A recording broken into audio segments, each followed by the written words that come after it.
Hello बच्चों, नमस्कार सभी को।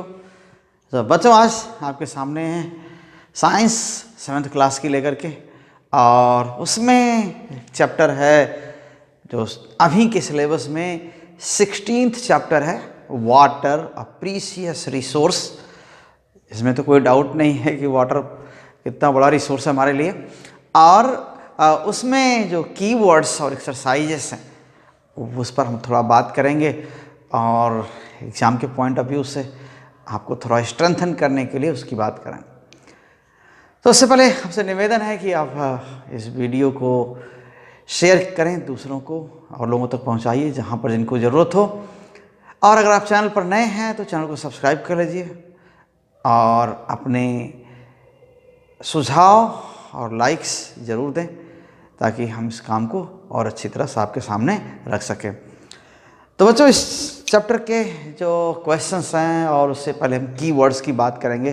तो कीवर्ड्स में जो हैं वो कुछ कुल मिला के 8 कीवर्ड्स इसमें दे रखा है बाद में।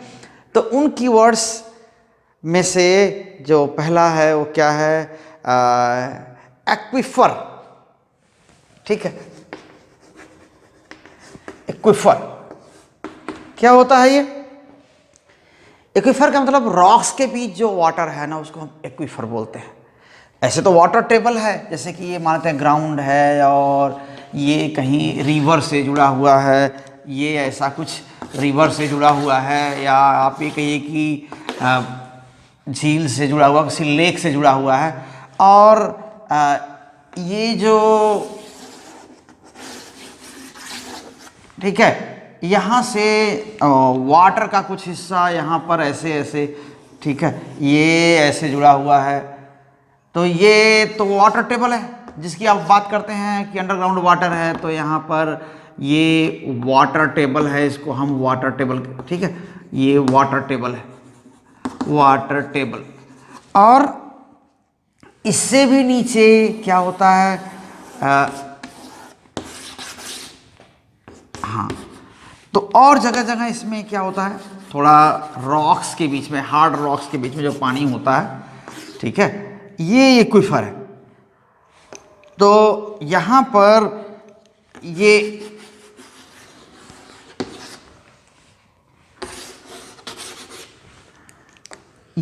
एक्विफर इसको बोलते हैं, एक्विफर।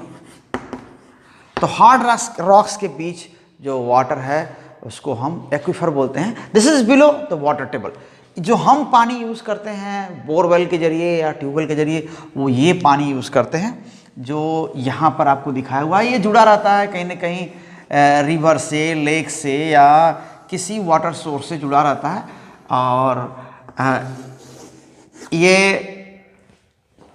और उसके नीचे ये रॉक्स हैं और हार्ड रॉक्स हैं, और इसके नीचे ये जो पानी है, दो तरह की रॉक्स के बीच, दो हार्ड रॉक्स के बीच, वो एक्विफर है। ठीक, और ये तो ग्राउंड वाटर है, जो वाटर टेबल, इसको आप ग्राउंड वाटर कहते हैं, यही है ग्राउंड वाटर। तो दूसरा जो वर्ड है वह ग्राउंड वाटर, ग्राउंड वाटर ये।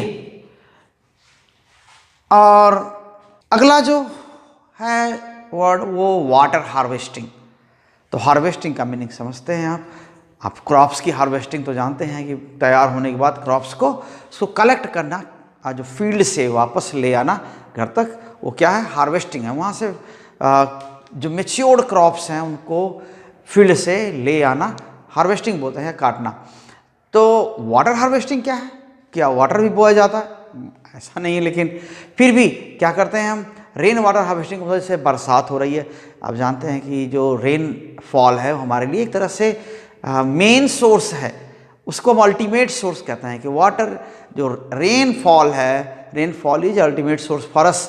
हालांकि बहुत सारा पानी तो समंदर में है, लेकिन इवेपोरेट होकर के फिर जाके वो रेन ही करता, तो जो हमें मिलेगा पानी वो रेन के जरिए ही मिलेगा। तो हार्वेस्टिंग क्या होता है कि रेन वाटर को इकट्ठा करके पूरे ज़मीन में सीपेज के लिए सिस्टम बनाना, इसको बोलते हैं rain water harvesting. So developing a system, okay, so rain water harvesting.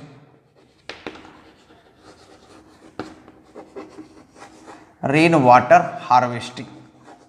ये चीज़ कई बार आप सुनते होंगे कि जो रेन वाटर को ग्राउंड वाटर तक पहुंचाना, ग्राउंड अंडरग्राउंड लेयर्स तक पहुंचाना, इसको हम रेन वाटर हार्वेस्टिंग कहते हैं। So okay, so this is developing a system to enrich ground water, ये नहीं कह सकते हैं, ग्राउंड वाटर को और ज़्यादा करना, बढ़ाने के लिए क्या करते हैं, ground water, okay, using rain water. ठीक है, सो रेन वाटर को यूज करके ग्राउंड वाटर को बढ़ाना, इस तरह से रेन वाटर हार्वेस्टिंग है। और डिप्लीशन, अगला टर्म है डिप्लीट। डिप्लीशन, डिप्लीशन का मतलब होता है खाली होना, मतलब खत्म हो जाना, कम हो जाना, डिप्लीट होना कहते हैं। तो जैसे ये टर्म यहाँ पे यूज़ किया है ग्राउंड वाटर का डिप्लीशन। अगर हम जो डिपेंड करते हैं बोरवेल से, ट्यूबवेल से पानी खींचते हैं नीचे से, बहुत सारे हैंड पंप लगते हैं, बहुत सारे पंप लगते हैं फैक्ट्रीज़ में इरिगेशन के लिए, बहुत सारे आपके डोमेस्टिक यूज़ के लिए, अब हर जगह पंप, और आजकल तो सबमर्सिबल पंप बहुत सारे लगे मिलेंगे घरों, हर घर में समझिए। तो उसको हम जो अंडरग्राउंड वाटर है, जो अंडरग्राउंड वाटर है बहुत ज़्यादा यूज़ हो रहा है, जितना हमारी ज़रूरत है उससे ज़्यादा हम यूज़ करते हैं, फालतू में गिराते हैं। तो इसको हम, इससे क्या होता है, अंडरग्राउंड वाटर में कमी आती है, तो कहते हैं डिप्लीट हो गया, खाली हो गया, तो वो डिप्लीशन है, डिप्लीशन ऑफ अंडरग्राउंड वाटर। और वाटर का ही डिप्लीशन नहीं हो सकता, वो फॉरेस्ट का भी डिप्लीशन होता है, वो मिनरल्स का भी डिप्लीशन हो रहा है, वो कोल का भी डिप्लीशन हो रहा है। तो डिप्लीशन, हर चीज़ की कमी हो जाना या धीरे धीरे खाली होते जाना, क्या है, ये डिप्लीशन है। Okay, infiltration, seeping of water to underground levels. तो यहाँ से वाटर क्या होगा, ये रिवर का पानी आएगा अंदर जमीन में, और बरसात का पानी जाएगा, वो ओपन ग्राउंड है, लेक्स हैं, पॉन्ड्स हैं, रिवर्स हैं, उनका पानी क्या होता है, धीरे धीरे सीप करता है, ज़मीन के अंदर जाता है, वही वाटर हम अंडरग्राउंड वाटर की तरह यूज़ करते हैं। सो this is seeping of water, okay. So this is infiltration, okay. So infiltration क्या है, this is seeping of water, seeping of water to underground layers of earth, underground layers, इसी को हम सीप ही करना है ना, लेयर।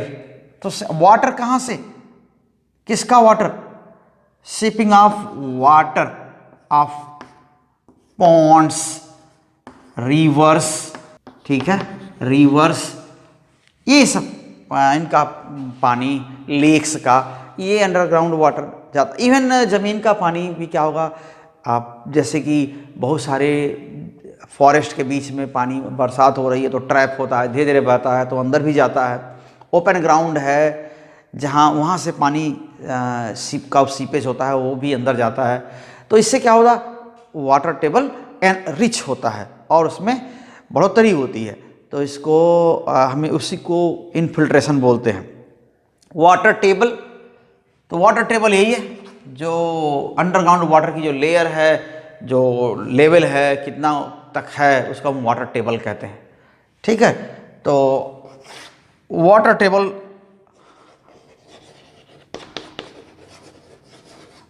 ठीक, तो लेवल किसका है, वो level of underground water, underground water, ये क्या है, ये वाटर टेबल।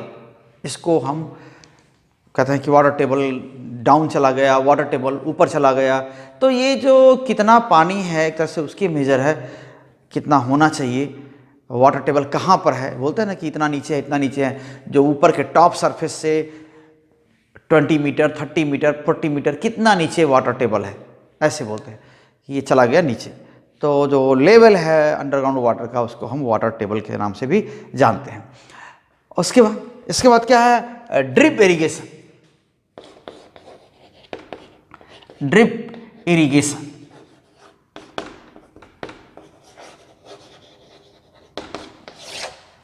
ठीक है।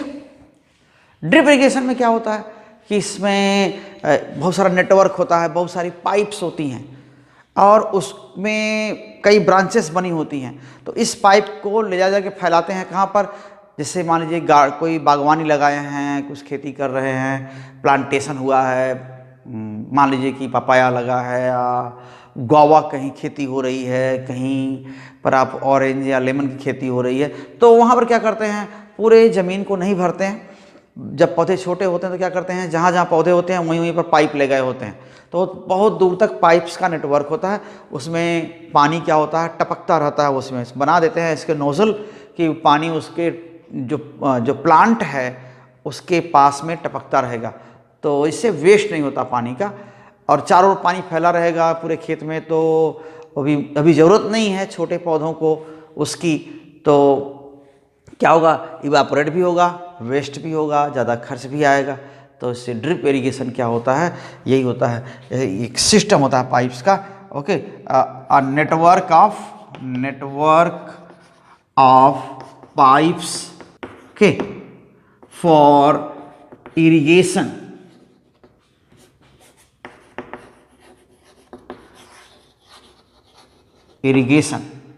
ठीक ऑफ गार्डन्स या प्लांटेशन, जो भी होगा, गार्डन और प्लांटेशन। ऐसे कहीं पर भी आपने बागवानी किया है तो वहाँ पर ये ड्रिप इरिगेशन की पूरा बहुत ज़्यादा पानी यूज़ करने से बढ़िया है कि इसको उतना ही यूज़ किया जाए जहाँ पर पौधों को की ज़रूरत हो। अच्छा, उसके बाद फिर क्या है, रिचार्ज आप तो बहुत सुनते हैं, तो आप कहें कि हाँ मोबाइल में रिचार्ज कराते हैं आप लोग, तो रिचार्ज क्या है, जब कुछ ख़त्म हो जाता है तो फिर उसके डलाते हैं ना, फिर आप बैलेंस डलवाते हैं तो कहते हैं रिचार्ज हो गया।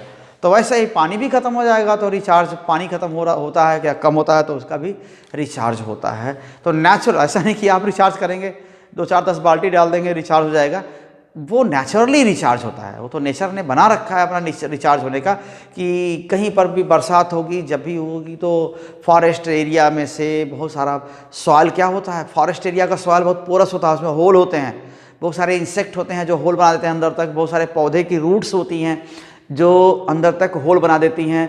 जब पौधा ख़त्म होता है, सड़ जाता है, तो बहुत सारे होल बन जाते हैं, पानी उसमें भरता है। तो जो सॉइल है वो जहाँ प्लांटेशन है ना, जहाँ पर बहुत सारे पौधे हैं, जंगल है, वहाँ की जो सॉइल पोरस हो जाती है, उसमें बहुत सारा होल होता है, तो पानी जब बरसात होती है तो उसमें पानी खूब भर जाता है। वो धीरे धीरे क्या करता है, it seeps to ground level, तो इसको इस बहाने वो रिचार्ज होता है। तो जहाँ पर कच्चा ग्राउंड होगा, ओपन ग्राउंड होगा, जंगल होंगे, रिवर होंगे, वहाँ का पानी रिचार्ज होता, वहाँ के पानी के जरिए ग्राउंड वाटर क्या होता है, रिचार्ज होता है।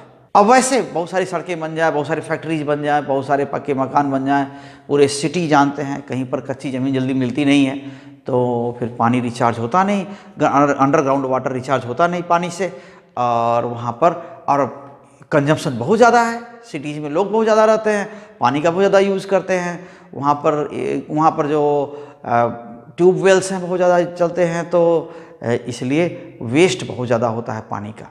तो इससे बचने के लिए क्या है, यहाँ पर बहुत सारे ओपन लैंड होनी चाहिए, थोड़ा गार्डन, थोड़ा ऑर्चर्ड सब मेंटेन करना चाहिए शहरों के बीच में, ताकि रिचार्ज हो। वहाँ पर रेन वाटर हार्वेस्टिंग एक बहुत अच्छा उपाय है वहाँ के वाटर को रिचार्ज, वहाँ के वाटर टेबल को रिचार्ज करने में।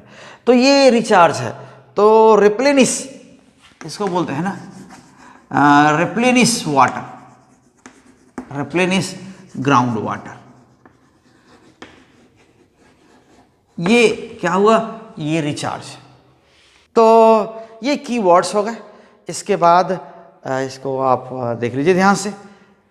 ओके, तो फिर आते हैं हम लोग एक्सरसाइजेस पर। यहाँ पर कुछ क्वेश्चंस हैं, उनको देख लेते हैं। क्वेश्चन 1 क्या है, ये ट्रू एंड फॉल्स टाइप का है। तो यहाँ पर क्या कह रहे हैं, mark T if statement is true and F if it is false. तो आपको हम क्वेश्चन सेंटेंसेस नहीं लिखने जा रहे हैं, आप उसको देखिएगा अपने टेक्स्ट बुक्स में से, हम उसके आपके आंसर बता देंगे थोड़े से। सो 1, ये 1 और इसका ए क्या कह रहे हैं, the fresh water stored in the ground is much more than that present in the rivers and lakes of the world. So river और लेक की कंपैरिजन में जो हमारे जो अंडरग्राउंड वाटर है वो बहुत ज़्यादा है, ऐसा नहीं है। ये स्टेटमेंट क्या है, ये फॉल्स है, ऐसा नहीं, ग्राउंड में कम पानी है, so false. This is F here, false, क्योंकि उतना नहीं है जितना आपके रिवर्स एंड लेक्स में है, बहुत ज़्यादा पानी है रिवर्स एंड लेक्स में उसकी कंपेरिजन में। बी क्या है, water shortage is a problem faced only by people living in the rural areas. जो रूरल एरिया में लोग हैं वही वाटर की प्रॉब्लम फेस कर रहे हैं, उनके यहाँ ज़्यादा पानी की दिक्कत है और अर्बन एरिया में नहीं है। तो ऐसी बात नहीं है, अर्बन एरिया में बहुत आपको दिल्ली वगैरह में देखेंगे तो बहुत सारा पानी की दिक्कत हुआ करती है, बड़े बड़े सिटीज़ में, अभी चेन्नई का नाम आता है, तो ऐसे बहुत सारा जगह पर पानी की कमी होती रहती है। So this is again false. Okay, and C, water from rivers is only source for irrigation in the fields. जो खेतों में आप इरिगेशन करते हैं वो नदी का पानी ही बस सोर्स है, ऐसी बात नहीं है। पॉन्ड से यूज़ करते हैं, रेन वाटर का यूज़ करते हैं, अंडरग्राउंड वाटर यूज़ करते हैं, तो केवल ऐसा सोर्स नहीं है। कह रहे water from rivers is only the source of irrigation in the fields, false. Okay, ये भी फॉल्स है।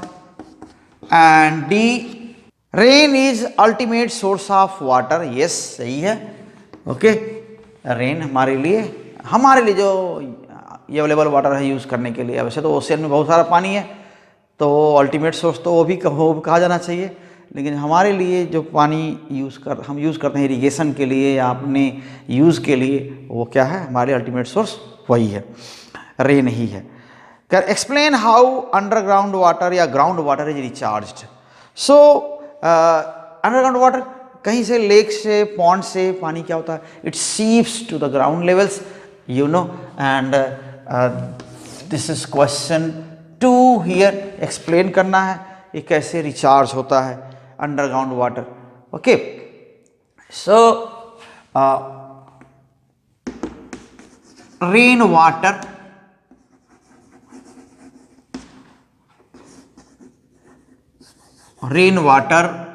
rainwater of open land, ponds, rivers, okay, seeps to underground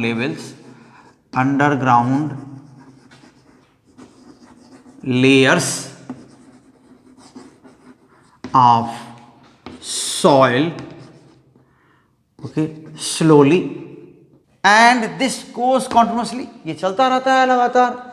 okay, जब तक पानी है पॉन्ड में तब तक ये चलता रहेगा। Okay, so this goes continuously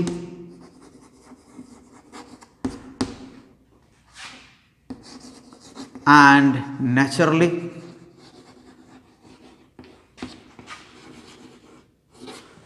okay, तो इसी तरह से धीरे धीरे क्या होता है, रिचार्ज होता रहता है। हर साल बरसात आती है और ये हमारा जो वाटर टेबल है वो रिप्लेनिश होता रहता है naturally. Okay, in this way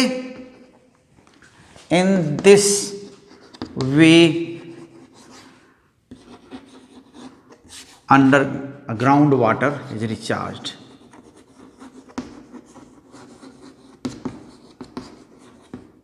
okay, ये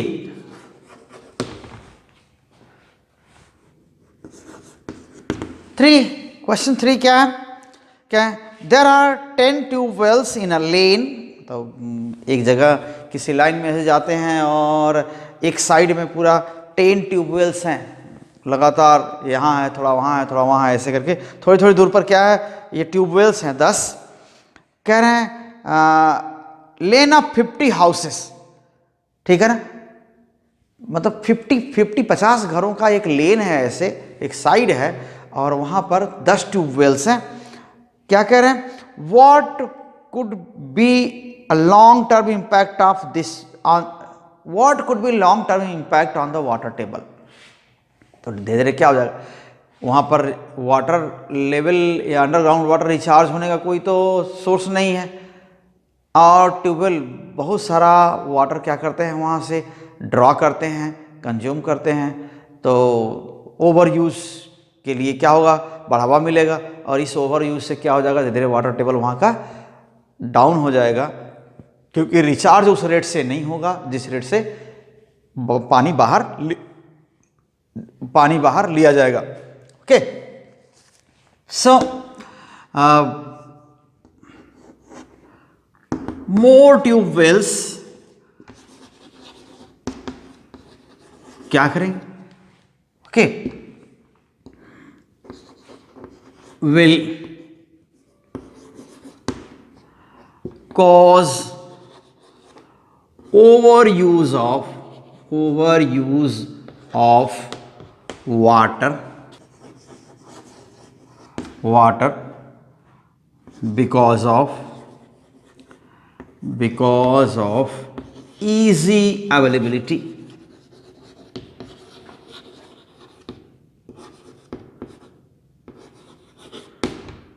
ओके, आराम से पानी मिलेगा तो ओवर यूज तो होगा, और जो सीपेज का रेट है या ग्राउंड के रिचार्ज होने का रेट है वो इतना नहीं होगा। Okay, if rate of recharge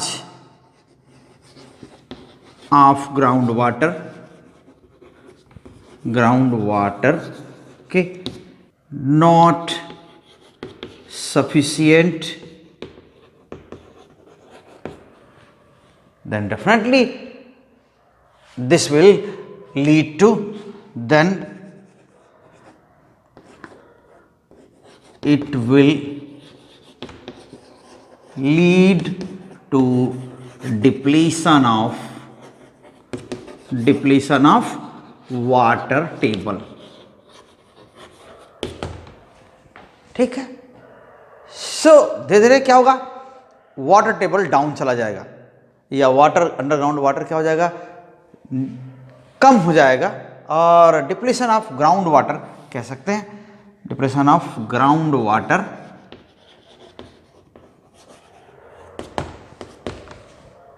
तो इसका इफेक्ट पड़ेगा धीरे धीरे, और पानी की कमी धीरे धीरे डेवलप हो जाएगी। तो इस तरह हो गया। नेक्स्ट फोर्थ क्वेश्चन है, कहना you have been asked to maintain a garden, how will you minimize the use of water. Definitely हम या एक तो इरिगेशन का मेथड यूज करेंगे, और जहाँ जैसा वाटर अवेलेबल है, अगर हमारे यहाँ पानी कम अवेलेबल है तो हम ऐसे प्लांट्स यूज़ करेंगे, ऐसे प्लांट्स हम वहाँ प्लांट करेंगे जिसके लिए कम पानी की ज़रूरत हो, और साथ में ड्रिप इरिगेशन और स्प्रिंकलर मेथड इनका यूज़ करेंगे ताकि पानी कम लगे। तो ऐसा काम करेंगे, और बहुत फ्रीक्वेंट जहाँ ज़रूरी हो हम नेचुरल रिसोर्सेज का यूज़ करेंगे, अंडरग्राउंड वाटर से बचने की कोशिश करेंगे, और जो डोमेस्टिक वाटर है उसकी हेल्प से गार्डन की इरिगेशन करेंगे। ऐसा करेंगे तो ज़्यादा अच्छा रहेगा। तो आइए उसको लिख लेते हैं, क्वेश्चन 3, अब इसी को इरेज कर दें आप, सॉरी क्वेश्चन 4 का आंसर। सो क्वेश्चन 4 इसका आंसर है, okay, to minimize, in order to minimize water, use of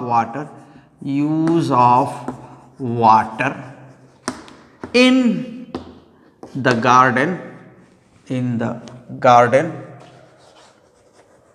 or okay, we will prefer the following ways.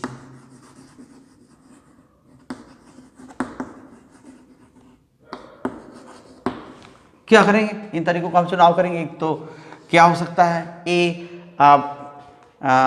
Less water consuming plants, ठीक है ना, planting less water consuming plants. दूसरी चीज क्या कर सकते हैं, drip irrigation method, drip irrigation method और स्प्रिंकलर मेथड।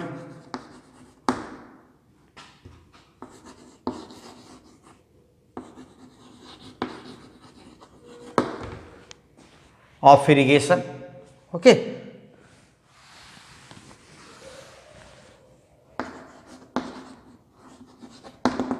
ये यूज करेंगे तो ज़्यादा अच्छा रहेगा। थर्ड क्या कर सकते हैं कि जो वेस्ट वाटर है, किचन वाटर है, उसका यूज कर लें इरिगेशन के लिए, okay. Utilization of domestic waste water, domestic waste water in the irrigation of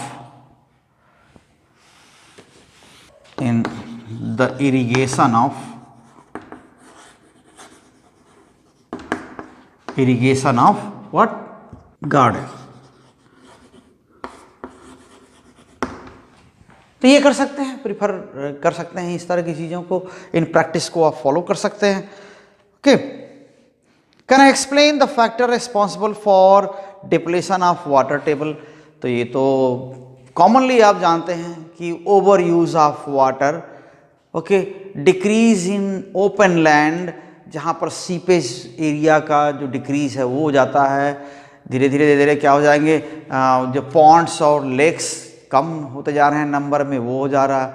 तो ये जो इंक्रोचमेंट है वो ज़्यादा होता जा रहा है, धीरे धीरे ख़त्म होते जा रहे हैं, ठीक है।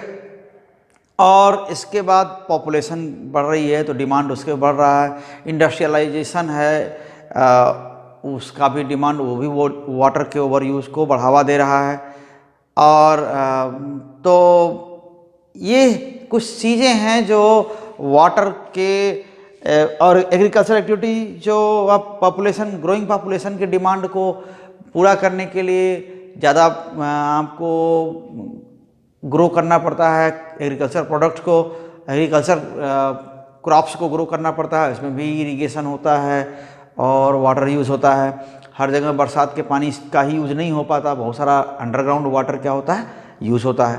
तो इसमें ये चीज़ें वाटर टेबल को डिप्लीट करने में और एक्सेलरेट करती हैं इन चीज़ों को, जो जिससे वाटर टेबल डिप्लीट होता है। तो कुछ कॉजेस यहाँ पर भी हम लिख सकते हैं, और देखिए 5, इसका आंसर क्या है, ओके। कॉमन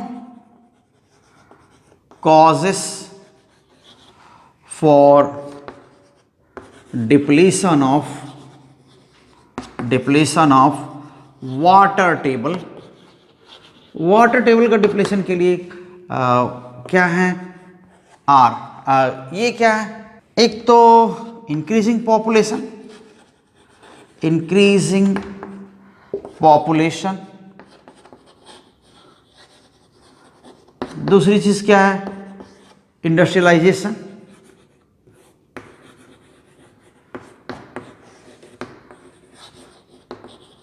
बहुत ज़्यादा पानी इंडस्ट्रीज में यूज होता है। और तीसरी चीज़ क्या है, या फर्स्ट सेकंड ऐसे आप इसको रोमन कर दीजिए, and third, okay, agriculture practices,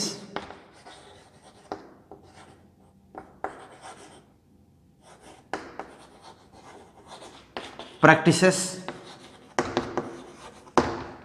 ये हो गया।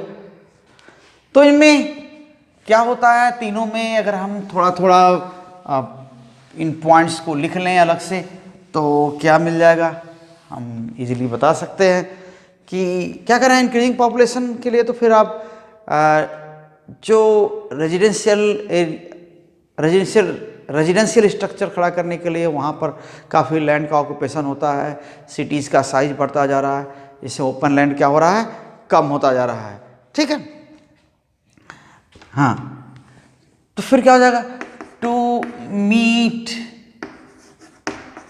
The needs of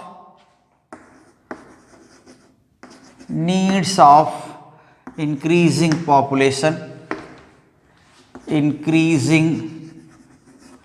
population, okay, more and more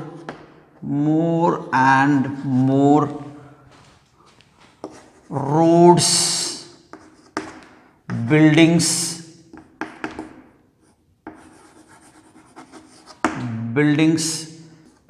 railways, okay, पक्का grounds,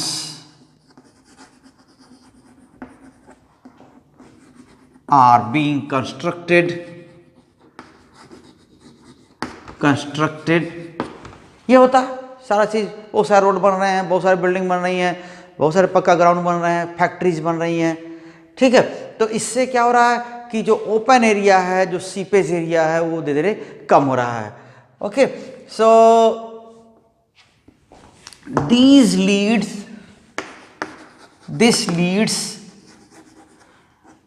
the decrease in open land for seepage of water, groundwater, you can say seepage of groundwater, seepage of water to recharge groundwater,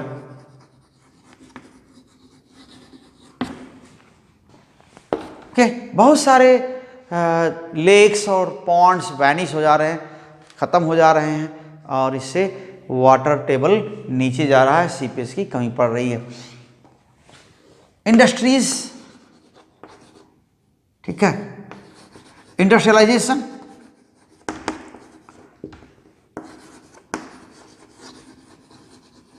leads the overuse or leads the excessive use of groundwater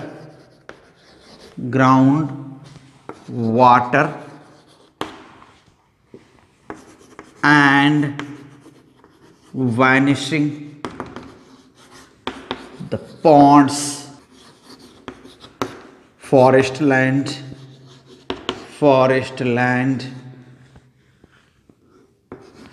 okay, etc. So they accelerate the depletion of water table. So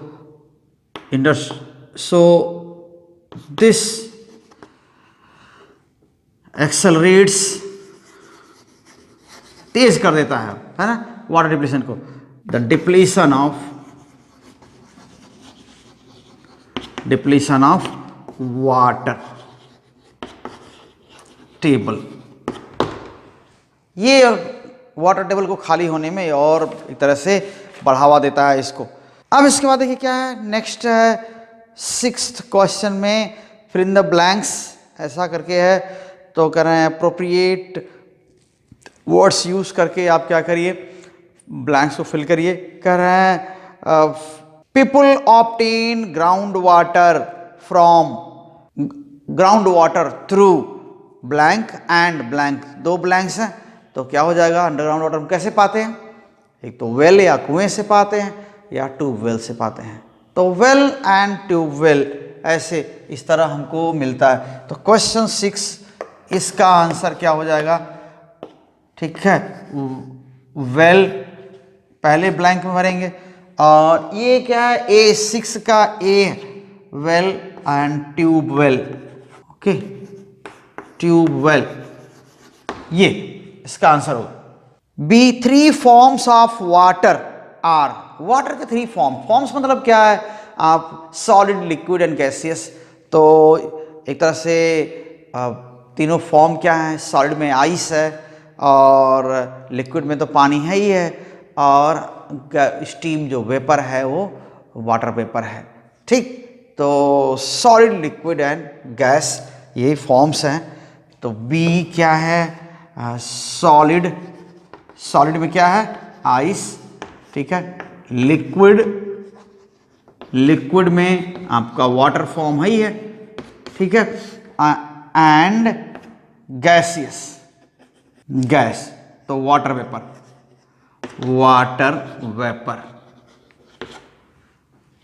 ठीक, तो ये तीनों forms हो गए। फिर इसके बाद ये तो बी था। सी क्या है? The water bearing layer of the earth is called. अभी हम बात कर रहे थे ना वाटर टेबल, इसी को। तो वाटर बियरिंग लेयर, तो ये वाटर टेबल उसी को बोलते हैं। तो वाटर बियरिंग लेयर सी क्या है? Water bearing layer, this is what? Water table. ये सी। और डी क्या है? The process of water seepage into the ground is called. वही इनफिल्ट्रेशन, पहले ही बात कर चुके हैं। तो इनफिल्ट्रेशन है ये seepage of water. So D is what? Infiltration.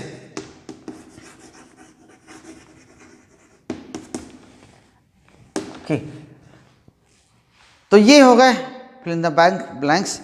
और क्या कह रहे हैं? 7 में कह रहे हैं, ये मल्टीपल चॉइस है आंसर के। तो which one of the following is not responsible for water shortage? Water shortage के लिए कौन रिस्पॉन्सिबल नहीं है? कह रहे रैपिड ग्रोथ ऑफ इंडस्ट्रीज, तेजी से इंडस्ट्रीज का बढ़ना, बहुत सारे फैक्ट्री और इंडस्ट्रीज बढ़ रहे हैं, तो ये तो है ही है रिस्पॉन्सिबल वाटर शॉर्टेज के लिए। इंक्रीजिंग पॉपुलेशन ये भी है। हेवी रेनफॉल ये नहीं है। ठीक है ना, तो heavy rainfall is not responsible for this. And mismanagement of water resources, और दुर्व्यवस्था होगी, जो खराब मैनेजमेंट होगा तो भी वाटर शॉर्टेज हो सकता है। तो 7 का थर्ड सही है, हेवी रेनफॉल। ठीक है, ये थर्ड इसमें सही है, हेवी रेनफॉल वाटर शॉर्टेज के लिए रिस्पॉन्सिबल ये नहीं है। इससे तो और क्या हो जाएगा, बाकी फ्लड आ सकता है। और इसके बाद क्वेश्चन 8 कह रहे हैं चूज द करेक्ट ऑप्शन। क्या लिख रहे हैं? द टोटल वाटर फिर दिया first in the lakes and rivers of the world remain constant. कह रहे हैं ना, लेक्स और रिवर्स का पूरा पानी हमेशा उतना ही बना रहता है। सेकंड क्या है? Under the ground remains constant. Ground का वाटर हमेशा क्या रहता है? कांस्टेंट बना रहता है। ये भी सही नहीं है। ठीक, in the seas and oceans of the world remains constant. हाँ, ये लगभग कांस्टेंट रहता है कि सीज और ओशियंस में जो पानी है वो लगभग उतना ही बना रहता है। उसका थोड़ा हिस्सा हमारे पास आता है और बरसात के रूप में, बाकी तो वो कांस्टेंट ही रहता है। Of the world remains constant, हाँ ये कह सकते हैं पूरे वर्ल्ड का पानी उतना ही बना रहता है। तो ये सही है, एकदम से सही है। तो कह रहे हैं कि करेक्ट क्या है ऑप्शन जो फोर्थ है, total water of the world remains constant. तो 8 क्वेश्चन 8 का फोर्थ। ओके, सो ये क्या है? Of the world, total water of the world remains constant. ठीक है, रिमेन्स कांस्टेंट।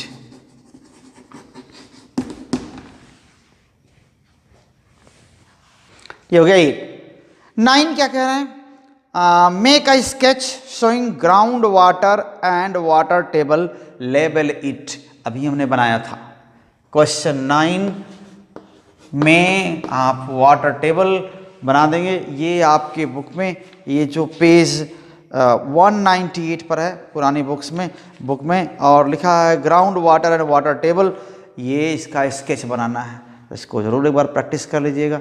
अभी मैंने बनाया था ना, यहाँ पर एक्वीफर बनाया था, फिर वाटर टेबल बनाया था और यहाँ रिवर या ओशन बनाया था। तो ये चीज़ आप इसको स्केच करना है। तो इस तरह क्या हुआ, ये चैप्टर कंप्लीट हो गया।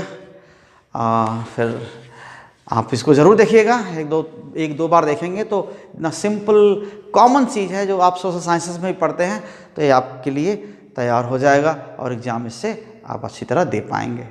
सो थैंक यू बच्चों वेरी मच। फिर आप जुड़े रहिए, देखते रहिए। अगले चैप्टर का भी हम एक्सरसाइज लेके आएंगे। तब तक के लिए थैंक यू।